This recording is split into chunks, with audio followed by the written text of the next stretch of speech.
بسم الله الرحمن الرحيم نحمده ونصلي على رسوله الكريم أما بعد فأعوذ بالله من الشيطان الرجيم بسم الله الرحمن الرحيم ولهن مثل الذي عليهن بالمعروف وللرجال عليهن درجة صدق اللہ العظیم۔ بزرگان محترم اور عزیز دوستو،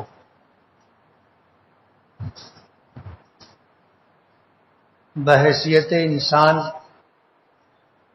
اللہ پاک نے عورتوں کو جو حقوق عطا کیے ہیں وہ دنیا کی کسی شریعت اور کسی مذہب میں نہیں پائے جاتے۔ عورتوں کی تخلیق کس طرح ہوئی ہے آپ کو پتا ہے کہ اللہ تعالیٰ نے حضرت آدم علیہ نبینا علیہ السلام کی تخلیق فرمائی۔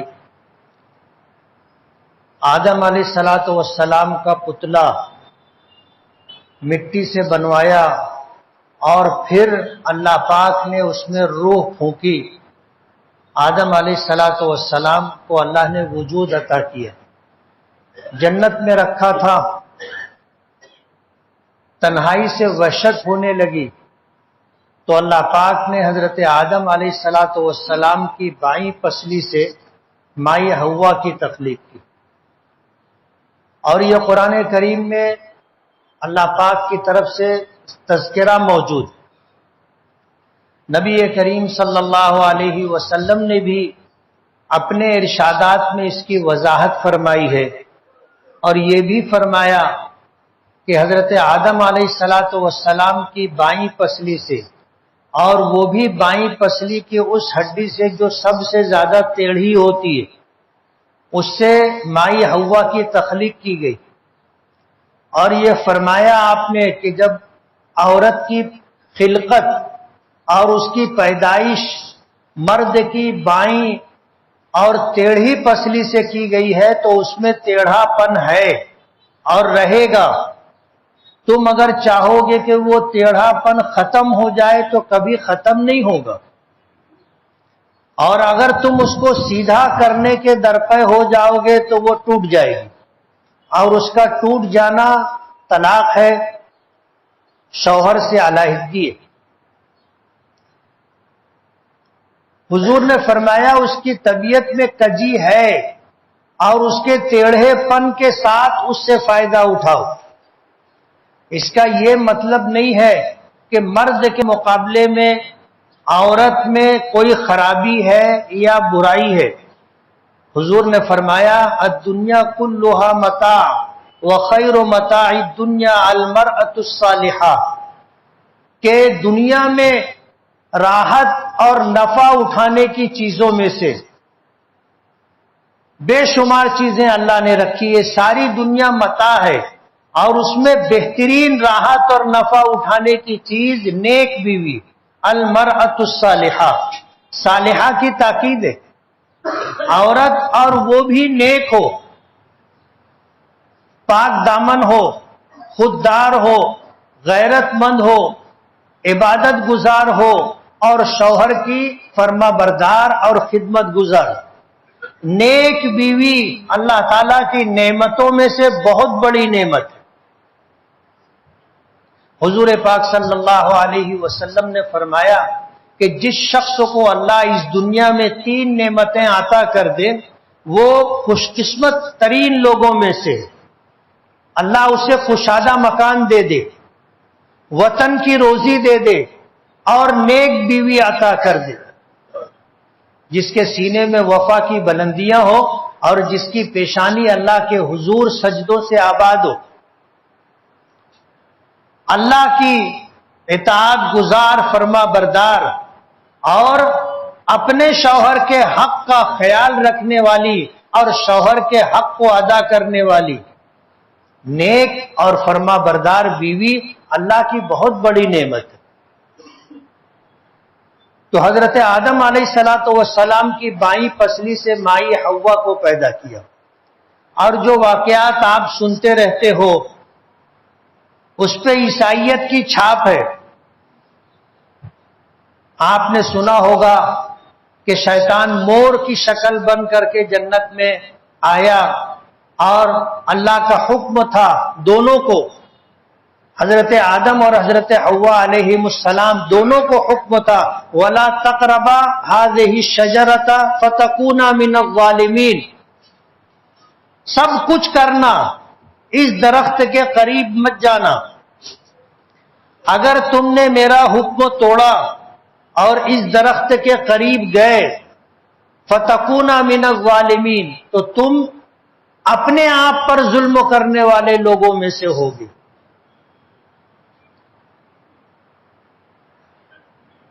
واقعہ سنا ہوگا کہ مور کی شکل میں شیطان آیا اور مائی حوا کو بہکایا، اور پھر مائی حوا نے حضرت آدم کو بہکایا، اور جا کر کے اس درخت کا پھل دونوں نے کھا لیا، جس کی وجہ سے جنت کے کپڑے اتر گئے اور اللہ نے دونوں کو جنت سے نکال کر کے زمین پر اتار دیا۔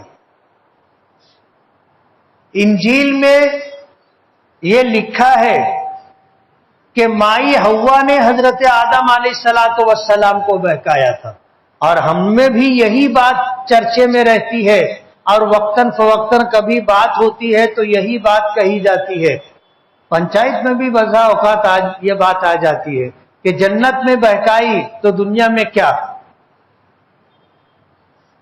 انجیل میں موجود ہے کہ مائی حوا نے حضرت آدم علیہ السلام کو گمراہ کیا تھا، بہکایا تھا۔ قرآن کریم اس کی نفی کرتا ہے، قرآن کریم کہتا ہے فَأَزَلَّهُمَا الشَّيْطَانُ عَنْهَا، کہ شیطان نے ان دونوں کو گمراہ کیا، حضرت آدم اور مائی حوا کو، دونوں کے پاس جا کر کے شیطان نے جو کچھ کرنا تھا بہکانے کا کام کیا۔ یہ الزام مائی حوا کے اوپر انجیل میں موجود ہے، اور ظاہر بات ہے کہ انجیل آسمانی کتاب تھی اور ہے، لیکن اس میں بہت ساری تحریف کر دی گئی۔ توریت میں بھی عورت کو ذلت کی نشانی قرار دیا گیا، عورت کا دنیا میں کوئی مقام نہیں تھا، وراثت میں حق نہیں ملتا تھا، ناپاکی کے شرعی عذر کی بنا پر عورتوں کو سماج میں ایک دم الگ تھلگ کر دیا گیا تھا کہ نہ وہ کسی کے ساتھ بات چیت کر سکتی ہے، نہ اٹھ بیٹھ سکتی ہے، نہ کھا پی سکتی ہے، بالکل اس کو علیحدہ کر دیا گیا۔ یہودیت میں یہ پیغام ہے۔ اسلام نے آ کر کے جو مقام عورت کو دیا ہے، جو عزت عورت کو دی ہے، جو حق عورت کو دیا ہے، دنیا کے کسی مذہب میں نہیں ہے۔ اسلام نے عورت کو حقوق ادا کیے، اسلام نے عورت کو عزت دی، اسلام نے عورت کو سماج میں برابری کا حق دیا۔ تخلیق اور تکوین کے اعتبار سے دیکھو، جس طرح بچے کی پیدائش ہوتی ہے اسی طرح بچی کی بھی پیدائش ہوتی ہے۔ قرآن کریم میں ہے کہ یا ایھا الناس اتقوا ربکم الذی خلقکم من نفس واحدہ وخلق منها زوجها وبث منہما رجالا کثیرا ونساء، کہ اے لوگو اللہ سے ڈرو جس نے تمہیں ایک جان سے پیدا کیا، اور پھر تمہیں میں سے تمہارے جوڑے بنائے، اور پھر اس کے ذریعے سے اللہ نے دنیا میں مردوں اور عورتوں کی کثرت کر دی۔ وَبَثَّ مِنْهُمَا رِجَالًا كَثِيرًا وَنِسَاءً، عورت اور یعنی بچی اور بچے کی پیدائش تخلیق میں تکوین میں برابری ہے، کوئی فرق نہیں ہے۔ جیسے بچہ پیدا ہوتا ہے، ماں کے پیٹ میں ہوتا ہے، اس کی پرورش، اس کی پرداخت جس طرح ہوتی ہے اسی طرح بچی کی بھی ہوتی ہے۔ پتہ بھی نہیں چلتا کہ پیٹ میں بیٹا ہے کہ بیٹی ہے، لوگ جستجو میں رہتے ہیں اور جاننے کی کوشش کرتے ہیں۔ سماج میں وہ لوگ جو بچی کو ناپسند کرتے ہیں، سونوگرافی کرا کر جاننے کی کوشش کرتے ہیں کہ بیٹا ہے کہ بیٹی ہے، اور اگر بیٹی ہے تو کتنے لوگ جو ہے اسے ضائع بھی کروا دیتے۔ لیکن تخلیق میں بیٹا ہو یا بیٹی ہو، کائنات کا نظام یکساں ہے، ایک جیسا ہے، برابر ہے، دونوں میں کوئی فرق نہیں ہے، حق دونوں کا برابر ہے۔ اللہ پاک نے فرمایا وَلَهُنَّ مِثْلُ الَّذِي عَلَيْهِنَّ بِالْمَعْرُوفِ، کہ بھلائی اور معروف طریقے سے ان عورتوں کا بھی تم پر وہی حق ہے جو تمہارا ان پر ہے، برابری کا حق عطا کیا۔ بلکہ عورت کے بچی کی پیدائش کے تعلق سے اس کی فطری طبعی کمزوری کے پیش نظر اللہ پاک نے اس کو زیادہ عزت اور احترام عطا کی۔ حدیث پاک میں آتا ہے جب کسی کے یہاں بچہ پیدا ہوتا ہے تو اس موقع پر فرشتے موجود ہوتے ہیں۔ اللہ کا اس کائنات میں غیبی نظام ہے، ایک غیبی نظام ہے۔ اللہ نے ہمارے لیے جو نظام بنایا اس میں شیطان ہمارا کھلا ہوا دشمن ہے، ہر موقع پر وہ ہمیں نقصان پہنچانے کی کوشش کرتا ہے۔ اللہ نے فرشتوں کی ایک جماعت بنائی جسے حفظہ کہتے ہیں۔ ہم میں سے ہر ایک کے ساتھ فرشتوں کی ایک جماعت ہوتی ہے جو 24 گھنٹہ ہماری حفاظت کرتی ہے، 24 گھنٹہ ہماری حفاظت کرتی ہے۔ اور بے شمار واقعات اس طرح کے پیش آتے ہیں کہ لوگ جان لینے کے درپے ہوتے ہیں، لوگ نقصان پہنچانے کے درپے ہوتے ہیں، لیکن کچھ ایسی صورتحال بن جاتی ہے کہ آدمی بچ جاتا ہے۔ یہ قدرت کا ایک نظام ہے، آپ کو پتہ نہیں ہے۔ کچھ اگر آپ کی طرف آنے لگا اور آنکھ میں جانے کی بات آئی، آنکھ کیسے جھپکتی ہے؟ آپ جھپکاتے ہو، وہ پلک خود بخود جھپکتی ہے، اور آنکھ میں کوئی نقصان دہ چیز چلی جائے پلکیں اسے روکتی ہے۔ یہ قدرت کا ایک نظام ہے۔ اللہ نے فرشتوں کی ایک جماعت مقرر کر رکھی ہے جو 24 گھنٹہ ہماری حفاظت کرتے، ورنہ ہمارا کھلا ہوا دشمن اور اس کی ذریت و اولاد ہمیں تو رہنے بھی نہ دیں۔ یہ نادیدہ دشمن ہے جو ہمیں دکھائی بھی نہیں دیتے۔ وہ دشمن جو دکھائی دے تو آدمی حفاظت کی تدبیر بھی کرتا ہے، راستہ بدل لیتا، دیوار کی آڑ میں ہو جاتا، دروازہ بند کر لیتا، ہٹ جاتا، 17 طریقے ہیں اپنے بچاؤ کے۔ لیکن جو دشمن دکھائی نہ دیتا ہو اس سے ہم اپنی حفاظت کیسے کریں گے؟ اللہ نے حفاظت کا ایک نظام بنایا۔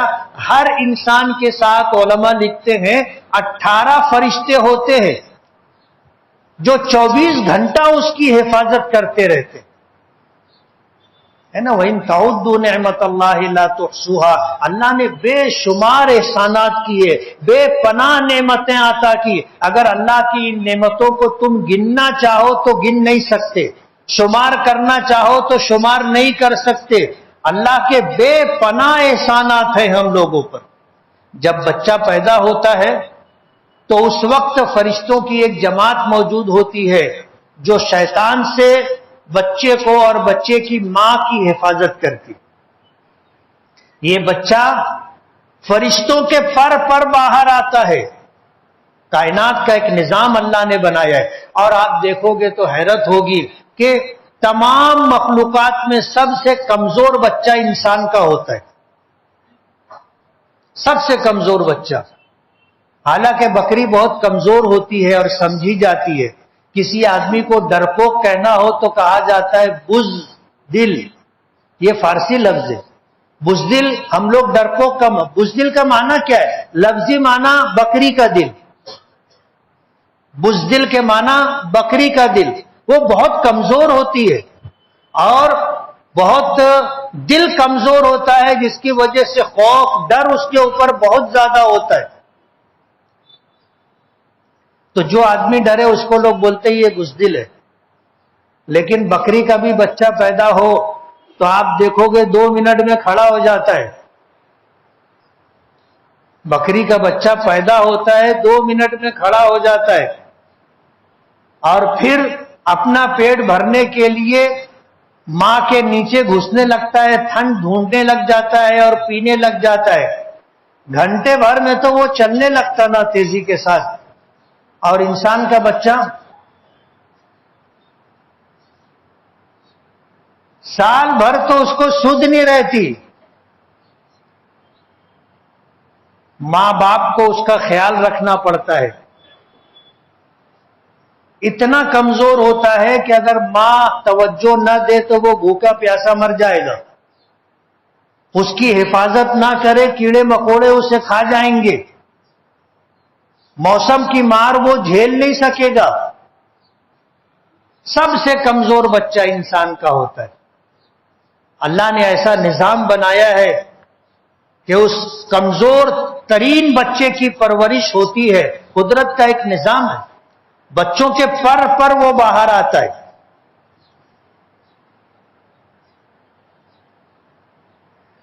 تو بچے کی پیدائش ہو یا بچے کی پیدائش ہو، دونوں تخلیق اور تکوین کے اعتبار سے برابر ہیں، لیکن جب عمر بڑھتی ہے، رشتہ نکاح وجود میں آتا ہے تو حقوق متعین ہوتے ہیں۔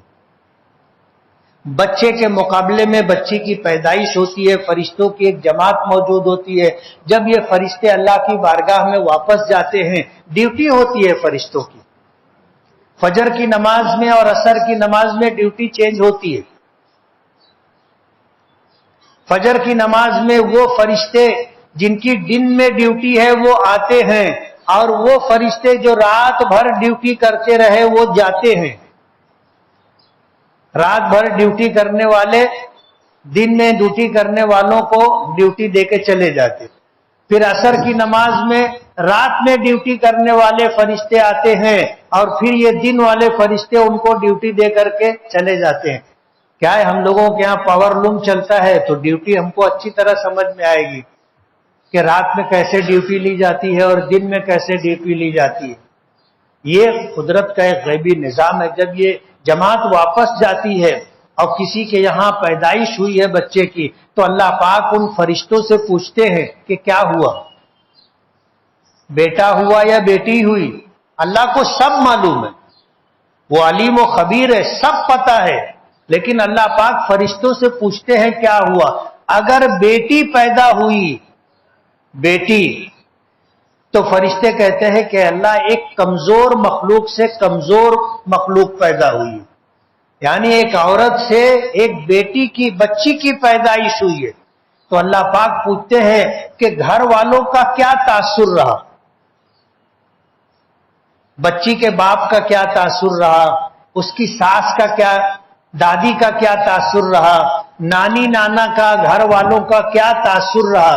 اللہ پاک فرشتوں سے پوچھتے ہیں، فرشتے سب دیکھ کر کے گئے ہوتے، فرشتے خبر دیتے ہیں کہ اللہ بچی پیدا ہوئی تو بچی کی ماں بہت خوش تھی، باپ بہت خوش تھا، دادی بہت خوش تھی، گھر کے خاندان کے مرد افراد سب بہت خوش تھے، سب نے تیرا شکر ادا کیا، تیرے اس احسان اور تیری نعمت کی بڑی قدردانی کی۔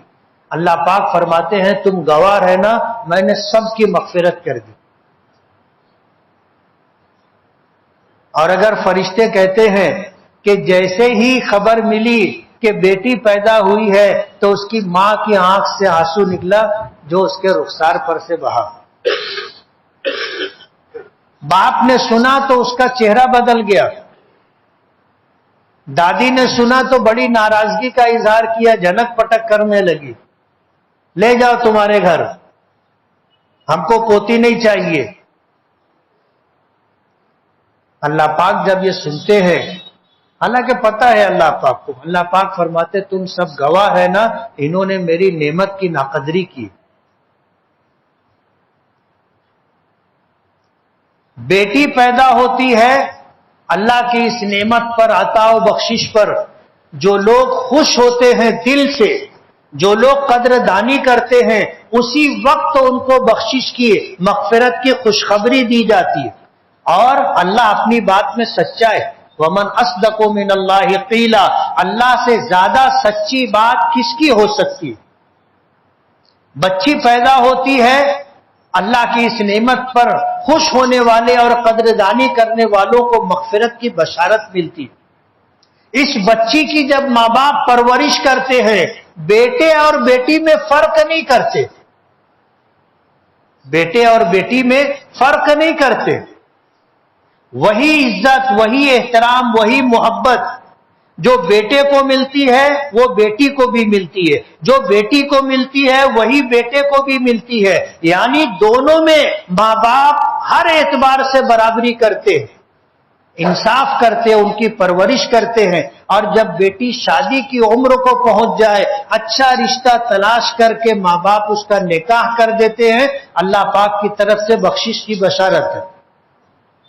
شادی کے بعد جب یہ بیٹی ماں بنتی ہے، اللہ نے اس کے قدموں کے نیچے جنت رکھی.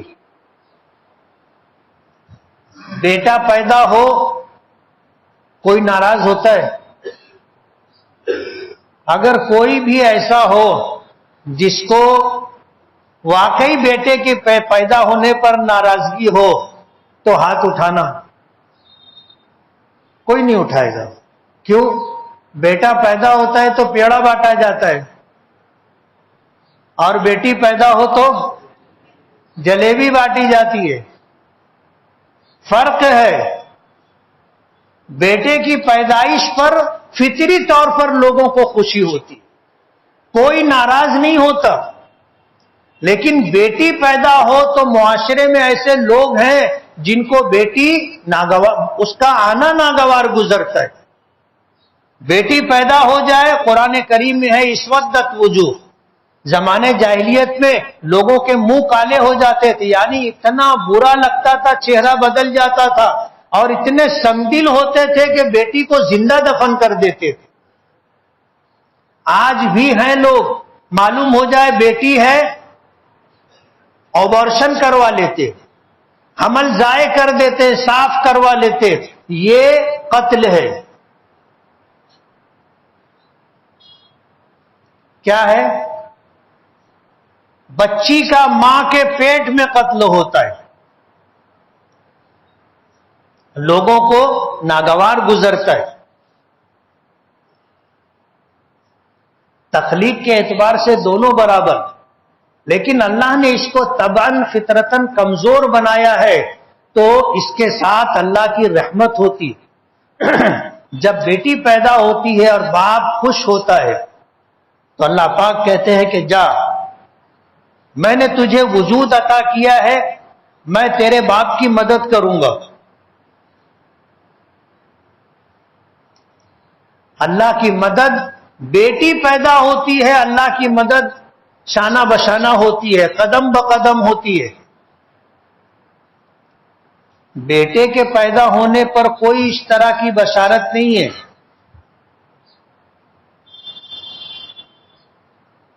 اللہ تعالی کی رحمت، عطا و بخشش کمزوروں کے ساتھ ہوتی.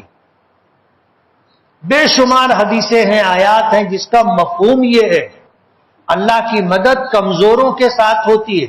ایک حدیث میں حضور پاک صلی اللہ علیہ وسلم نے فرمایا کہ ترزقون بضعفائکم، تمہیں جو رزق دیا جاتا ہے، رزق صرف روٹی چاول دال کا نام نہیں ہے. رزق ہر وہ نعمت جو ہمیں اپنا وجود باقی رکھنے کے لیے درکار ہے، وہ ساری چیزیں نعمت ہے. ہم سانس لیتے ہیں تو یہ ہوا جو ہے یہ بھی رزق ہے. ہمیں اپنا جسم ڈھانکنے کے لیے کپڑا چاہیے، یہ بھی رزق ہے. ہم بیمار ہیں، دوا چاہیے، یہ بھی رزق ہے. سردی کا موسم ہے، گرم کپڑا چاہیے، یہ بھی رزق ہے. گرمی کا موسم ہے، پنکھا چاہیے، یہ بھی رزق ہے. پیاس لگی ہے، پانی چاہیے، یہ بھی رزق ہے. اندھیرا ہے، کچھ دیکھنا ہے، روشنی چاہیے، یہ بھی رزق ہے. حضور پاک صلی اللہ علیہ وسلم نے فرمایا ترزقون بضعفائکم، تمہیں تمہارے کمزوروں کی وجہ سے رزق دیا جاتا ہے.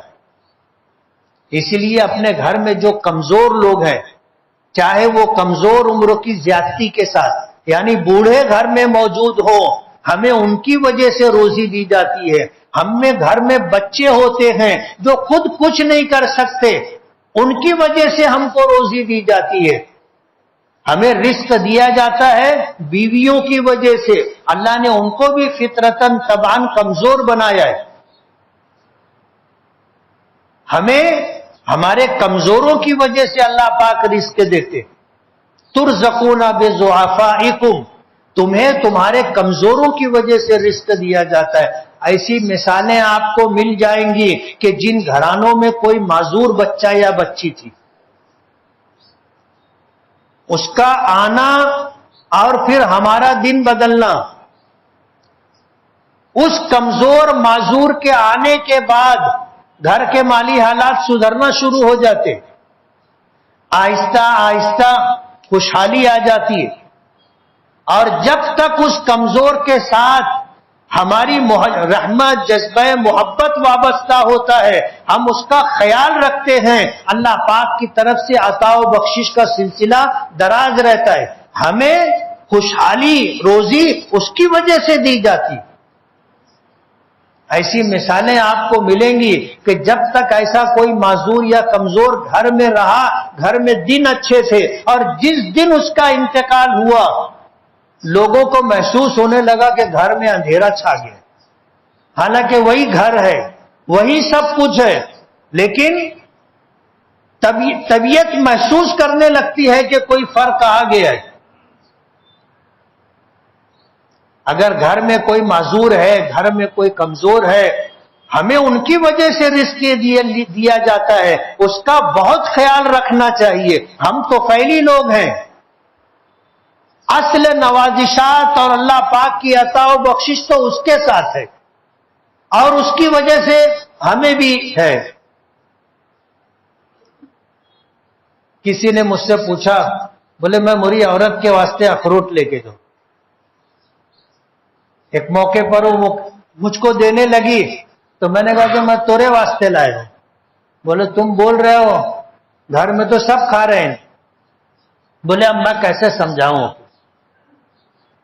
لوگ پوچھتے ہیں تو میں نے کہا اس کو بولنا کہ جب کوئی آتا ہے تو پنکھا چالو کر دیا جاتا ہے. کس کے لیے چالو کیا گیا؟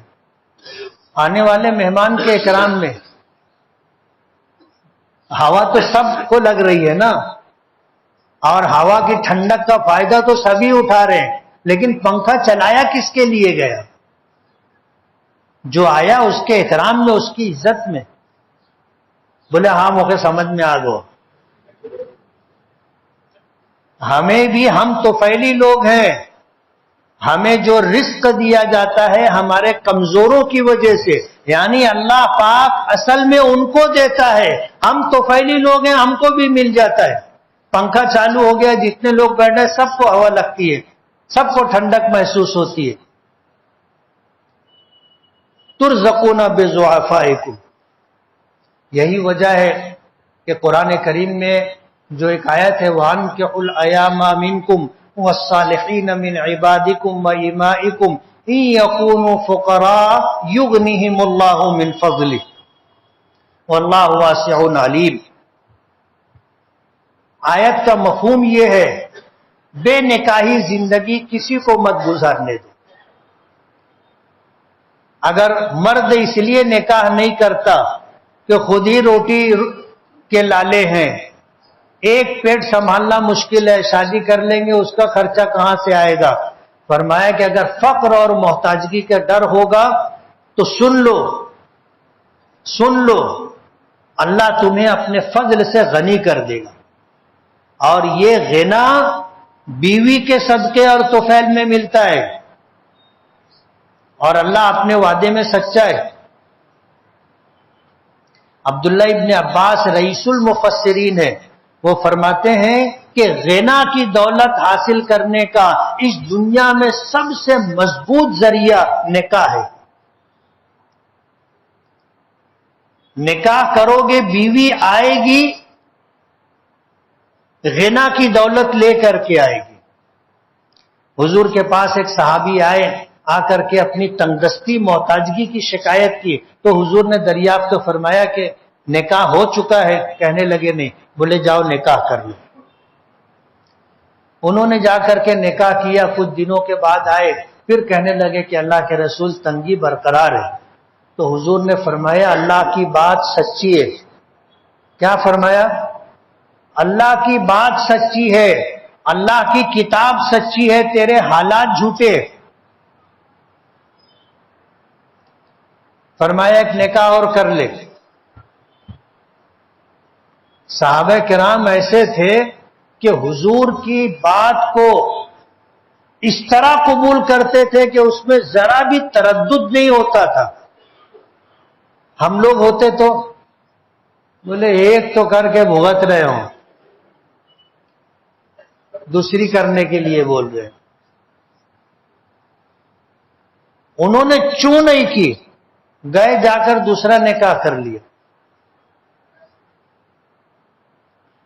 کچھ دنوں کے بعد آئے، حالات بدل گئے تھے۔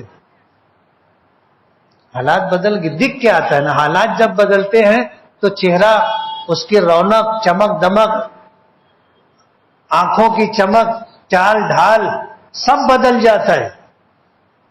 جیب میں پیسہ ہو آدمی کی چال الگ ہوتی ہے، اور جاننے والے پرکھنے والے چال دیکھ کے سمجھ جاتے ہیں، اور یہ بھی سمجھ لیتے ہیں کہ اب یہ آ رہا ہے تو اس کی چال اور انداز سے سمجھ جاتے ہیں کہ یہ نہ مانگنے کے لیے آ رہا ہے۔ تو جیب میں پیسہ ہو تو چال بدل جاتی ہے، انداز بدل جاتا ہے، اور نہیں ہو تو چال ڈھال انداز بدل جاتے۔ اذا جاء البرد والطیالس، سردی آتی ہے، سردی سے بچنے کا سامان مارکیٹ میں بکنے کے لیے آ جاتا ہے، آتا ہے کہ نہیں آتا ہے؟ ابھی تم جاؤ دیکھو تم کو سوٹر ملے گا کیا، جیکٹ ملے گی کیا، موسم بدل گیا۔ تو سردی آتی ہے تو لوازمات کے ساتھ آتی ہے، اسی طرح خوشحالی آتی ہے تو لوازمات کے ساتھ آتی ہے، غربت، تنگ دستی، محتاجگی آتی ہے تو ساتھ میں کچھ چیزیں آتی ہے، آدمی کا سب کچھ بدل جاتا۔ حضور کی خدمت میں آئے، حضور نے دریافت فرمایا، انہوں نے کہا کہ الحمدللہ۔ حدیث پاک میں آتا ہے جس کی ایک بیوی ہو وہ مسکین ہے۔ کیا ہے؟ میں یہ نہیں کہہ رہا ہوں کہ تم جانا اور دوسری کر لینا، میں یہ نہیں کہہ رہا ہوں۔ حدیث میں یہ ہے ایک بیوی والا مسکین، دو کے بارے میں کچھ اور فرمایا، تین کے بارے میں کچھ اور فرمایا، چار بیویوں کے بارے میں حضور نے کچھ اور فرمایا۔ موضوع الگ ہے، کسی وقت انشاءاللہ اس پہ تفصیل سے بات کریں گے۔ بتانا یہ ہے کہ عبداللہ ابن عباس فرماتے ہیں کہ اگر تم خوشحالی اور غنا چاہتے ہو تو نکاح کرو، اس سے زیادہ مؤثر ذریعہ کوئی دوسرا نہیں ہے۔